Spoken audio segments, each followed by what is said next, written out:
আসসালামু আলাইকুম। ভারতে মেডিকেল ভিসা নিয়ে চিকিৎসা করতে যাবেন, অ্যাটেন্ডেন্ট প্রয়োজন।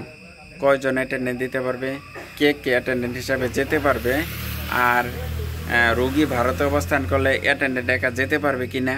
আবার দেখেছি কি রোগী ভারতে অবস্থান করতেছে, অ্যাটেন্ডেন্ট থাকলে রোগী চলে আসতে পারবে কি না, কিংবা দেখা গেছে কি রোগী ভারতে অবস্থান করতেছে, পরবর্তী টাইমে অ্যাটেন্ডেন্ট যেতে পারবে কিনা। এই বিষয়ে বিস্তারিত আলোচনা আজকের ভিডিওতে করব। আশা করি আপনারা ভিডিওর প্রথম থেকে শেষ পর্যন্ত দেখবেন। তো আপনারা জানেন ভারতের মেডিকেল ভিসার জন্য আপনি যখন আবেদন করবেন, ইদানিং 2024 সালে 5 আগস্টের পর, গণ্ডগোলের পর যে ভিসা সীমিত আকারে ভিসা ছিল, পরবর্তী টাইমে ভিসার পরিমাণ বাড়াইছে। এখন সিঙ্গেল মেডিকেল ভিসা একদমই দিচ্ছে না, বিশেষ করে 18 থেকে 40 বছর বয়স পর্যন্ত। ভারত সরকার মনে করছে যে 18 থেকে 40 বছর বয়সে যারা আছে এরা মেডিকেল ভিসা নিয়ে ভারতে বিভিন্ন দেশে এম্বাসি ফেস করতে চাচ্ছে, তার জন্য হয়তো ভিসার পরিমাণটা তাদের জন্য একদমই কমাই দিছে। আর যদি 18 থেকে 40 বছরের মধ্যে অরিজিনাল সব ডকুমেন্টস থাকে, আর যদি অ্যাটেন্ডেন্ট থাকে, তাহলে ভিসা হওয়ার সম্ভাবনা থাকে 99%। আর হচ্ছে 40 বছর থেকে উপরে ভিসা হওয়ার সম্ভাবনা থাকে 95%। তবু দেখা গেছে অরিজিনাল ডকুমেন্ট লাগবে। অরিজিনাল ডকুমেন্টগুলো কি, দেখা গেছে ডাক্তারের সকল রিপোর্ট একদমই অরিজিনাল হতে হবে, ফেক হওয়া যাবে না, তাহলে কিন্তু ভিসা হওয়ার সম্ভাবনাটা থাকে। এখন কে কে অ্যাটেন্ডেন্ট হইতে পারবে? ধরুন আপনার বাবা চিকিৎসা করতে যাবে, আপনি, আপনার ভাই, আপনার বোন, আপনার মা অ্যাটেন্ডেন্ট হইতে পারবে।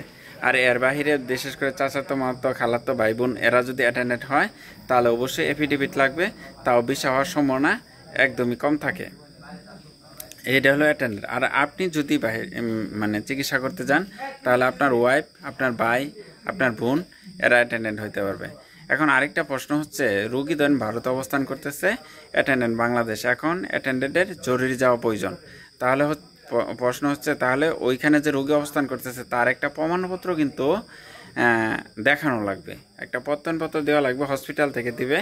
তো ওই প্রত্যয়নপত্রটা কিংবা অনুমতিপত্রটা অ্যাটেন্ডেন্টে যখন ইমিগ্রেশন পাস করবে তখন দেখাবে যে আমার রোগী অবস্থান করতেছে ভারতে, এই যে অনুমতিপত্র, তাহলে কিন্তু ও অনুমতি নিয়ে যেতে পারবে।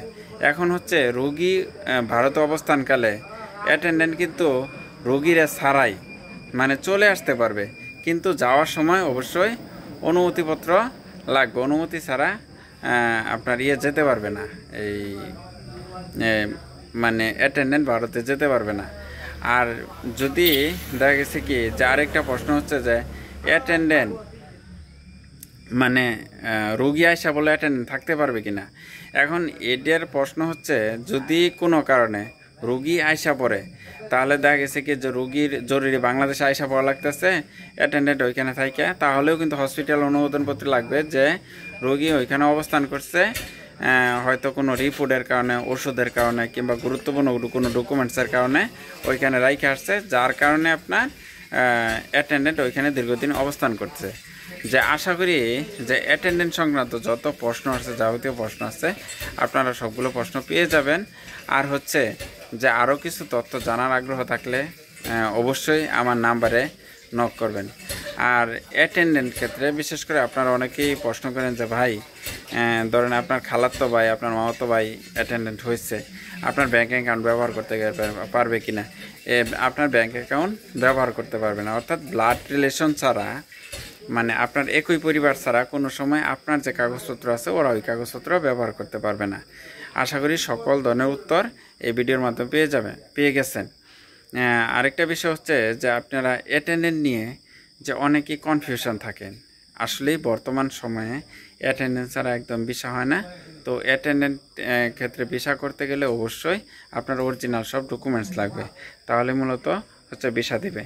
আর অ্যাটেন্ডেন্ট কেন নিয়ে যাওয়া লাগে, ভারত গভর্নমেন্ট হয়তো এরকম একটা চিন্তা ভাবনা করছে যে একজন রোগী যখন চিকিৎসা করতে যাবে, তার সার্বিক সহযোগিতার জন্য কিন্তু একজন অ্যাটেন্ডেন্ট প্রয়োজন। ধরেন রোগী অপারেশন করবে কিংবা হসপিটালে ভর্তি থাকবে, তখন তার খানা দানার বিষয় আছে, দৌড়াদৌড়ি বিষয় আছে, সবগুলো বিষয় কিন্তু অ্যাটেন্ডেন্টই করবে। রোগী তো ভর্তি থাকবে, চিকিৎসা নেবে, আর তার জন্য হয়তো তারা এটাই একটা চিন্তা ভাবনা নিয়েছে যে অ্যাটেন্ডেন্স ছাড়া ভিসার পরিমাণ একদমই কমাই দিছে। আর সবচাইতে বড় সমস্যা হচ্ছে বাংলাদেশ থেকে যে এত পরিমাণে ফেক ডকুমেন্ট নিয়ে তারা মেডিকেল ভিসার আবেদন করেন, যার কারণে তাদের সন্দেহ তালিকায় পড়ে যাইতেছে। এই কারণে মূলত হচ্ছে অ্যাটেন্ডেন্স ছাড়া ভিসা হইতেছে না। যারা ভারতের মেডিকেল ভিসার জন্য আবেদন করতে চান, স্লট প্রয়োজন, ডাবল এন্ট্রি ভিসা স্লট প্রয়োজন, তারা অবশ্যই আমার নাম্বারে যোগাযোগ করবেন। ইনশাল্লাহ আপনারা এই সর্বোচ্চ সহযোগিতা পাবেন। সবাইকে অসংখ্য ধন্যবাদ।